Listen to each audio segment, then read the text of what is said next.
Hello students, आज हमें करनी है मैथ्स की वर्कशीट नंबर 8 यानी गणित की कार्यपत्रक संख्या 8।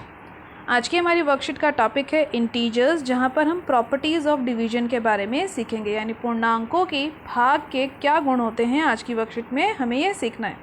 लास्ट वर्कशीट में हमने पूर्णांकों की भाग सीखी थी बेटा। आज हम इसकी प्रॉपर्टीज़ सीखेंगे कि भाग करने की क्या क्या गुण होते हैं। जैसे कि हमने गुणा की प्रॉपर्टीज़ यानी कि मल्टीप्लिकेशन की प्रॉपर्टीज सीखी थी फॉर इंटीजर्स। तो चलो स्टार्ट करते हैं आज की वर्कशीट। तो देखो, पहली प्रॉपर्टी क्या है? डिवीजन बाय 1 यानी 1 से भाग करना। तो आप सभी को पता है किसी भी नंबर को, जैसे यहाँ एक नंबर दे रखा है -5 जो कि एक पूर्णांक है, इंटीजर है, इसको अगर मैं 1 से भाग दूँ, 1 से डिवाइड करूँ, तो हमेशा मुझे वही नंबर वापस मिल जाता है। तो ये प्रॉपर्टी सभी नंबर्स के लिए होती है, तो यानी सभी इंटीजर्स यानी पूर्णांकों के लिए भी होगी कि अगर किसी भी नंबर को 1 से भाग करवाया जाए तो वही नंबर हमें वापस मिल जाता है। जैसे -5 था तो आंसर भी -5 आ गया। नेक्स्ट प्रॉपर्टी है हमारी डिवीजन बाय इटसेल्फ। ये भी आप सभी को पता है, स्वयं से भाग करना। अगर किसी भी नंबर को खुद से ही भाग कर दिया जाए, खुद से ही डिवाइड कर दिया जाए, तो क्या आता है आंसर? 1। जैसे कि यहाँ पर ये एग्जांपल में आपको दे रखा है -7 यानी -7 की डिवीजन भाग करनी है फिर से -7 से। तो देखो, दोनों सेम नंबर है जिसको हम डिवाइड करने वाले हैं, भाग करने वाले हैं, तो आंसर हमेशा क्या आएगा? 1। तो कभी भी अगर सेम नंबर दोनों आपस में डिवाइड होते हैं तो आंसर यानी क्वेश्चन जो है हमारा, भागफल जो है हमारा, वो हमेशा 1 आता है। This is our second property. Third property देखो क्या बोली गई है यहाँ पे, डिवीजन बाय 0 यानी 0 से भाग करना। तो ये आपने बहुत अच्छे से ध्यान रखना है, कभी भी कोई भी नंबर दे रखा हो और उसको डिवाइड करवाया गया हो 0 से, 0 जो है सेकेंड नंबर की जगह पर लिखा हो, तो इसका आंसर हमेशा क्या होगा? मीनिंगलेस। ये आंसर कभी भी नहीं आ सकता। हिंदी में हम इसको बोलते हैं अर्थहीन, जिसका कोई अर्थ नहीं है। ये ऐसी भाग है, यानी कभी भी हम किसी भी संख्या को 0 से भाग नहीं दे सकते, यानी हम 0 से डिवाइड किसी भी नंबर को नहीं कर सकते। इसके बाद हम आते हैं नेक्स्ट प्रॉपर्टी पे। नेक्स्ट प्रॉपर्टी में देखो क्या लिखा हुआ है, 0 is divided by the number. अभी जो प्रॉपर्टी हमने सीखी उसका उल्टा है, वो 0 से भाग थी पहले वाली, अब है 0 से किसी पूर्णांक को भाग करना। यानी देखो, इससे पहले वाला जो एग्जांपल था ना, उसमें 9 को हमने डिवाइड किया था 0 से, तो आंसर हमारा क्या आया था? मीनिंगलेस, कुछ भी आंसर नहीं आया था। लेकिन अगर इसका उल्टा कर दिया जाए, 0 को पहले लिख दिया जाए और 9 को लिख दिया जाए अंदर, तो इसका आंसर हमेशा कितना आएगा? 0। दोनों में बहुत बड़ा फ़र्क है, ध्यान से समझना बेटा। जो पहला वाला हमने ये नंबर लिखा ना, ये वाला नंबर, इसमें जो है जब आप डिवाइड का सम बनाओगे ना, तो 0 आएगा बाहर और 9 आएगा अंदर, ठीक है। और दूसरा वाला जो हमने यहाँ पे नंबर लिखा, इसका क्या मतलब है? हमारे पास 9 बाहर है और 0 अंदर है। जो भी पहला नंबर होता है ना, वो अंदर लिखा जाता है डिवीजन में, और जो सेकंड नंबर होता है ना डिवीजन में, वो बाहर लिखा जाता है सम बनाते समय। तो ध्यान से देखो, अगर ये वाला मीनिंगलेस है, ये वाला जो एग्जाम्पल था मीनिंगलेस यानी अर्थहीन है, इसका कोई मीनिंग नहीं है। क्यों नहीं है? क्योंकि 0 का टेबल तो हमें पता ही नहीं है। 0 का टेबल अगर हम लिखेंगे भी तो 0 के टेबल में तो सारे ही नंबर 0 होंगे, यानी 0 1 ज़ा भी 0, 0 2 ज़ा भी 0, 0 3 ज़ा भी 0। तो इसको डिवाइड हम कर ही नहीं पाएंगे, हमें पता ही नहीं चलेगा 9 हमें कहाँ मिलेगा। इसीलिए ये जो है मीनिंगलेस है यानी अर्थहीन है। लेकिन जब 9 के टेबल में आप 0 को ढूंढने की कोशिश करोगे तो वो 0 पर ही मिलेगा आपको, 9 0 ज़ा 0। तो इसीलिए यहाँ पर आंसर आपका क्या आया? 0 आया। तो आई होप आपको ये प्रॉपर्टी क्लियर हो गई होगी कि 0 से किसी पूर्णांक की भाग कैसे करते हैं, यानी 0 is divided by some number आएगा तो आप आंसर में क्या लिखोगे। तो दोनों प्रॉपर्टीज़ आपको अच्छे से क्लियर है। नेक्स्ट प्रॉपर्टी में मूव करते हैं।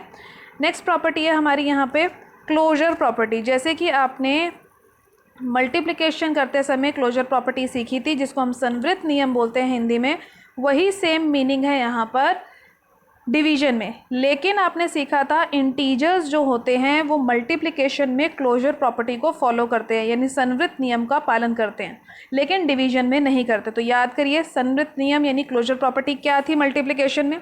अगर मैं किसी भी दो इंटीजर्स को यानी पूर्णांकों की गुणा करूं तो आंसर भी हमेशा एक पूर्णांक यानी इंटीजर मिलता था। जैसे कि कोई भी दो नंबर को आप मल्टीप्लाई करो, -2 और 2 को मल्टीप्लाई करा तो आंसर कितना है? -4। तो ये -4 भी हमारा क्या था? इंटीजर। इसीलिए हमारी क्लोजर प्रॉपर्टी सेटिस्फाई होगी, क्लोज हो गई। मतलब इन दोनों ने जो आंसर दिया वो इंटीजर की फैमिली में ही क्लोज हो गया, यानी पूर्णांकों के परिवार में ही क्लोज हो गया, बंद हो गया। लेकिन डिवीजन में ऐसा नहीं होता। देखो यहाँ पर हमें एग्जाम्पल भी दिया गया भाग के लिए। जैसे हमारे पास एक उदाहरण है, -3 भाग का निशान है, डिवाइड का निशान -7। अब अगर इसको मैं हल करना चाहूँ तो -3 ऊपर लिखा जाएगा और -7 नीचे बटा के रूप में। माइनस से माइनस कट गया, उत्तर क्या मिला, आंसर क्या मिला, 3/7। लेकिन 3/7 जो हमारी संख्या है ये एक रैशनल नंबर है, यानी कि एक परिमेय संख्या है, ये इंटीजर नहीं है। इसीलिए बोला जाता है कि integers are not closed under division. Hindi में देखें तो पूर्णांक भाग के अंतर्गत संवृत नहीं है, यानी ये क्लोज नहीं है। इसके बाद हम करते हैं नेक्स्ट प्रॉपर्टी।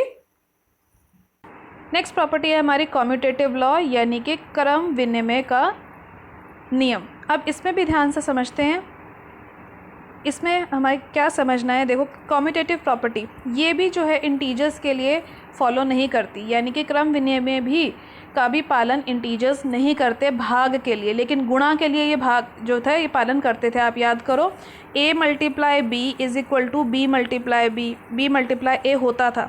कोई भी दो नंबर्स यहाँ पे डालो, उनको गुणा करो और उनको पलट कर भी गुणा करोगे तो भी सेम आंसर मिलता था। लेकिन डिवीजन में ऐसा नहीं होता, भाग करते समय ऐसा हमें नहीं मिलता। जैसे देखो -9 और -3 की डिवीजन करी तो आंसर क्या मिला, 3।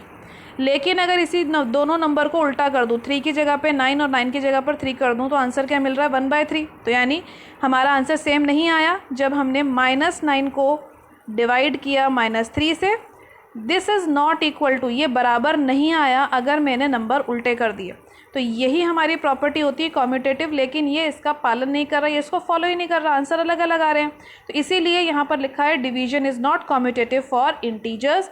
हिंदी में अगर हम देखेंगे तो क्या लिखा गया है कि पूर्णांकों के विभाजन के लिए क्रम विनिमय नहीं है। अगली प्रॉपर्टी है साहचर्य नियम, जिसको हम हिंदी में इंग्लिश में बोलते हैं associative law.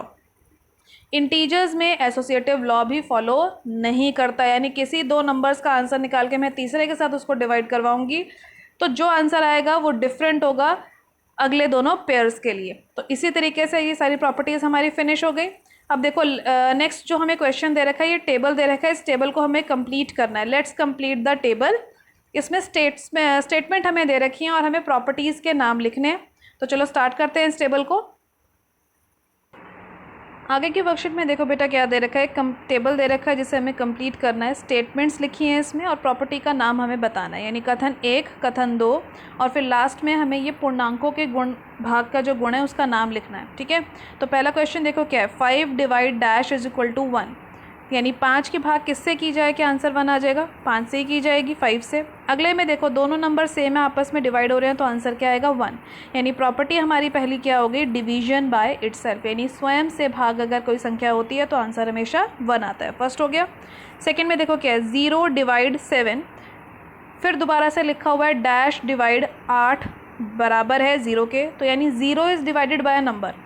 0 is divided by number के केस में, यानी किसी संख्या को अगर 0 से भाग कर दिया जाए तो आंसर हमेशा क्या आता है, 0। तो this is the second property जो हमने यहाँ फिल कर दी। थर्ड प्रॉपर्टी में देखो क्या है, -25 डिवाइड बाय 1। अब किसी भी नंबर को 1 से डिवाइड कराएं, यानी 1 से भाग करवाएं तो वही नंबर वापस आ जाता है, तो आंसर में क्या आएगा, -25। अगला सेकेंड स्टेटमेंट कथन नंबर 2 भी ऐसा ही है, डैश डिवाइड 1 बराबर है 17, तो यानी हमें क्या करना पड़ेगा, किससे डिवाइड करवाना पड़ेगा, 1 है तो यहाँ पर हम 17 ही लिख देंगे, 17 को 1 से भाग करेंगे तो 1 मिल जाएगा। तो यानी प्रॉपर्टी का नाम हो गया डिवीजन बाय 1, यानी 1 से भाग करना। नेक्स्ट वाले में भी देखो 1 से ही डिवाइड हो रहा है तो डायरेक्ट हम आंसर क्या लिख देंगे, जो नंबर लिखा था -100। यहाँ पर भी हमारा आंसर क्या आ जाएगा, -45, क्योंकि 1 से डिवाइड होने का मतलब जो आंसर आया वही नंबर हमारा पहले होगा। तो ये वाली प्रॉपर्टी भी हमारी सेम जो हमने यहाँ लिखी थी, डिवीजन बाय 1 यानी 1 से भाग करना। लास्ट वाली में देखो आंसर आ रहा है मीनिंगलेस, तो ऑब्वियसली मीनिंगलेस कब आता है, जब हम 0 से भाग करते हैं, यानी अर्थहीन हमारा यहाँ पर आंसर लिखा गया होगा, अर्थहीन। तो यहाँ पर भी हमारा आंसर क्या आएगा, जो नेक्स्ट स्टेटमेंट दे रखी है इन्होंने, वी विल राइट मीनिंगलेस, क्योंकि 0 से भाग करना है, तो यानी हमारा आंसर आ गया अर्थहीन और प्रॉपर्टी का नाम हो गया डिवाइड बाय 0, यानी 0 से भाग। तो क्वेश्चन नंबर 1 हमारा कंप्लीट हुआ। इसके बाद हम करते हैं क्वेश्चन नंबर 2। क्वेश्चन नंबर 2 देखो बेटा, इसके बाद क्या है, फिल इन द ब्लैंक्स, यानी रिक्त स्थान भरो। 4 पार्ट्स हमें यहाँ दिए गए हैं। फर्स्ट पार्ट में हमें क्या दिया गया, -100 -100 की भाग किससे की जाए कि हमारा आंसर 100 बचे। तो देखो नंबर तो सेम बच रहा है 100 का 100, लेकिन यहाँ माइनस है, यहाँ माइनस नहीं है, यानी भाग तो मुझे 1 से करनी पड़ेगी तभी नंबर सेम मिलेगा। और ये माइनस का निशान कब हटेगा, जब 1 भी माइनस का हो, दोनों के माइनस आपस में कट जाएंगे तो आंसर हमारा कितना बचेगा, सिर्फ और सिर्फ 100। तो हो गया फर्स्ट पार्ट कंप्लीट। सेकेंड पर आते हैं। अब नेक्स्ट में देखो 50 को किस नंबर से डिवाइड करें कि आंसर -1 आ जाए। तो हमें पता है किसी भी नंबर को अगर उससे खुद से डिवाइड करवा देते हैं तो आंसर 1 आता है ना। 50 को अगर 50 से डिवाइड करवा दूंगी तो आंसर 1 आएगा, लेकिन मुझे आंसर क्या चाहिए, -1। ये मेरा फिलिंग द ब्लैंक्स है। तो मुझे यानी यहाँ पर जो नंबर लेना है वो कैसे लेना पड़ेगा, माइनस का ले लेना पड़ेगा। तो आंसर माइनस में आ जाएगा, -50 लिख देते हैं यहाँ पे। सेकेंड भी कंप्लीट हो गया। इसके बाद हम करते हैं, सॉरी बेटा ये थर्ड पार्ट था, सेकेंड अब हम करते हैं। देखो सेकेंड में ना 2-2 नंबर करके सॉल्व करना। तो क्योंकि यहाँ पर जो डिवाइड दे रखा है ना, जो भाग दे रखी है, 2 संख्याओं के बीच में दे रखी है, तो इन 2-2 को करके हम आपस में सॉल्व करते हैं और इसका आंसर लिखते हैं सेकेंड वाले पार्ट का। सेकेंड वाले पार्ट में देखो ध्यान से क्या लिखा हुआ है, 26 यानी 26 की भाग करानी है -13 से, फिर प्लस का साइन है और फिर लिखा हुआ है -15, फिर है डिवाइड का साइन -5। तो आप सभी को बेटा बोर्ड मास का रूल अच्छे से याद रखना है, ठीक है। बोर्ड मास का मतलब बी का मतलब ब्रैकेट, ओ का मतलब ऑफ, डी का मतलब डिवीजन यानी भाग, फिर आती है मल्टीप्लिकेशन यानी गुणा, फिर एडिशन यानी ऐड करना जमा करना, फिर आती है सब्ट्रैक्शन। इसी ऑर्डर में हम क्वेश्चन को सॉल्व करते हैं। देखो सबसे पहले डिवाइड लिखा हुआ है ना, इसमें डी पहले आ रहा है, तो यानी जहाँ 2 नंबरों के बीच में डिवाइड का साइन है, भाग का निशान है, उसको हमें सबसे पहले सॉल्व करना होगा। अब 26 डिवाइड -13, 13 के टेबल में 26 कहाँ आता है, 2 पर आता है, और माइनस एक ही था तो यानी आंसर में क्या आ गया, -2, प्लस का साइन डाल देते हैं। अब देखो -15 और माइनस इसको डिवाइड कराना है, तो 5 के टेबल में 15 को ढूंढो कहाँ पर आता है, 3 पर आता है। अब दोनों नंबर माइनस के थे तो माइनस माइनस प्लस, 3 प्लस का ही बचेगा। अब 3 - 2 का मतलब आंसर कितना आ जाएगा, 1, क्योंकि 3 में से 2 गया 1 और बड़ा है 3, तो आंसर सिंपल हमारा सेकेंड पार्ट का कितना आ गया, 1। इसके बाद देखो फोर्थ पार्ट में क्या करना है, यहाँ ऑलरेडी ब्रैकेट डले हुए हैं, तो सबसे पहले देखो ये बोर्ड मास के रूल में क्या आता है, ब्रैकेट। यहाँ इससे पहले वाले में ब्रैकेट नहीं था इसलिए हमने सीधा डिवाइड किया। अब यहाँ ब्रैकेट डले हैं तो पहले ब्रैकेट सॉल्व कर लेते हैं। तो -101 और +1, तो माइनस का साइन का नंबर बड़ा है तो माइनस करेंगे और निशान भी माइनस का ही आएगा, प्लस माइनस माइनस होता है, तो यहाँ पर आंसर कितना आ जाएगा 100 और निशान आएगा बड़े नंबर का यानी -100। फिर है डिवाइड का साइन। अब ध्यान से देखो -99 और -1, तो दोनों ही माइनस के हैं, माइनस माइनस प्लस, बड़ा नंबर है 99, उसी का निशान आ गया, दोनों 100 बन गया। अब दोनों सेम नंबर है, आपस में डिवाइड होंगे तो आंसर क्या मिलेगा, यहाँ पर भी हमारा आंसर आ जाएगा 1। तो क्वेश्चन नंबर 2 भी हमारे यहाँ कंप्लीट हो गया। इसके बाद हम करते हैं क्वेश्चन नंबर 3। क्वेश्चन नंबर 3 देखिए बेटा क्या दे रखा है कि एक ऑनलाइन टेस्ट हुआ है जिसमें कि +3 नंबर मिलते हैं, यानी 3 नंबर्स मिलते हैं। अगर कोई भी बच्चा करेक्ट आंसर देता है यानी सही उत्तर देने पर 3 अंक दिए जाते हैं, और कोई भी बच्चा अगर उस टेस्ट में गलत आंसर लिखता है तो उसके -1 नंबर काट लिए जाते हैं, यानी कि सॉरी उसके बेटा -2 नंबर काट लिए जाते हैं। यहाँ पे करेक्शन, आप करेक्शन करना ना इंग्लिश मीडियम वाले बच्चे, यहाँ पर -2 मार्क्स कट होते हैं, ठीक है। तो जब गलत उत्तर लिखेगा तो -2 नंबर कटेंगे, यानी 2 नंबर कट जाएंगे, और अगर सही आंसर कोई स्टूडेंट ऑनलाइन टेस्ट में देगा तो उसको 3 नंबर मिल जाएंगे। इसी तरीके से टेस्ट कंप्लीट करते हुए एक बच्चा है राजीव, जिसने कि टोटल 20 नंबर प्राप्त किए, यानी उसका टोटल जो स्कोर आया ना टेस्ट करने के बाद उसके नंबर जो हैं 20 नंबर उसके आए। तो उसने जब देखा, उसने देखा कि उसने 12 क्वेश्चंस के आंसर बिल्कुल सही बताए थे, यानी if he has answer 12 question correctly, अगर उसने 12 आंसर सही किए थे तो आपको बताना है कि उसने कितने आंसर गलत किए होंगे, यानी how many question he did wrong, ताकि उसका टोटल जो है वो 20 नंबर बना। यानी उसने 12 सही किए, अगर उसने 12 प्रश्न सही किए और कितने क्वेश्चन गलत किए होंगे कि उसका टोटल 20 बन गया। तो ध्यान से देखो यहाँ पर मार्क्स फॉर 1 करेक्ट आंसर, एक उत्तर सही करने के कितने नंबर मिलते हैं, 3 नंबर मिलते हैं। और क्वेश्चन में हमें बता रखा है उसने कितने आंसर सही लिखे हैं, 12 प्रश्न उसने सही हल किए हैं, 12 क्वेश्चन उसने सही ठीक सॉल्व करे हैं। तो उसको टोटल नंबर मिलने कितने चाहिए थे, उसको नंबर तो 36 मिलने चाहिए थे, क्योंकि एक के लिए 3 नंबर मिलते हैं, तो 12 के लिए कितने मिलेंगे, 3 × 12, 3 × 12 करा तो 36 उसके आंसर आना चाहिए था, लेकिन उसको तो 20 नंबर मिले। Rajiv got total marks 20, Rajiv के कुल प्राप्त अंक जो है वो 20 हैं। इसका मतलब उसके नंबर तो कटे हैं, यानी उसने कुछ ना कुछ क्वेश्चंस गलत करे होंगे। अब हम देखते हैं उसके कितने नंबर गलत की वजह से कट गए। 20 उसका टोटल था, टोटल उसको 20 नंबर मिले थे और 36 उसको मिलने चाहिए थे, 36 उसके नंबर सही आने चाहिए थे। तो टोटल में से हमेशा माइनस करते हैं, टोटल आप ये नहीं देखो कि छोटा है या बड़ा, आपको पता है इस क्वेश्चन में राजीव को टोटल 20 नंबर मिले, तो आप 20 में से इसके ये जो नंबर आने चाहिए थे ना वो माइनस कर दो। तो 20 माइनस 36 कितना आ गया, -16।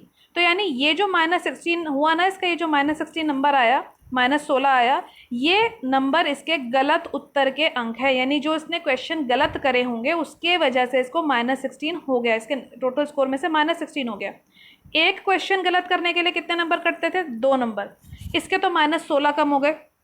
तो यानी नंबर ऑफ रॉन्ग आंसर्स निकालने के लिए मुझे क्या करना पड़ेगा, इस -16 को जो उसके कट गए और जो एक क्वेश्चन के लिए नंबर कटते हैं, इन दोनों को डिवाइड कर देंगे, दोनों को भाग कर देंगे, तो हमारे पास क्या आ जाएगी, गलत उत्तरों की संख्या, यानी नंबर ऑफ रॉन्ग आंसर्स जो कि उसने करें।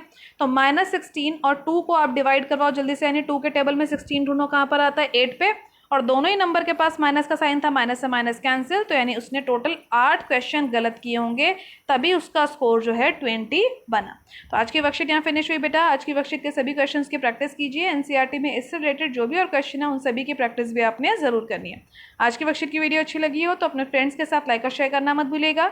मेरे चैनल पर पहली बार आए हैं तो चैनल को सब्सक्राइब कर लीजिए ताकि आपको अगले आने वाली वीडियोज़ की नोटिफिकेशन टाइम से मिल सके। Thank you for watching.